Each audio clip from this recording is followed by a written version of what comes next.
میرا دل تو بہت اچھا ہے، لیکن میری زبان کا کوئی بھروسہ نہیں۔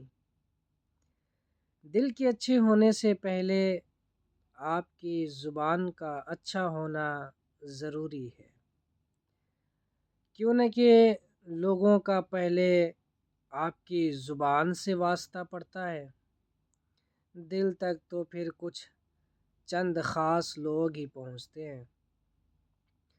دل اور زبان پاک ہیں تو ان سے بہترین کوئی چیز نہیں، اور اگر ناپاک ہیں تو ان سے بری بھی کوئی چیز نہیں۔ رشتوں کے بازار میں آج کل وہ لوگ اکیلے ہی پائے جاتے ہیں جو دل اور زبان کے سچے ہوتے ہیں۔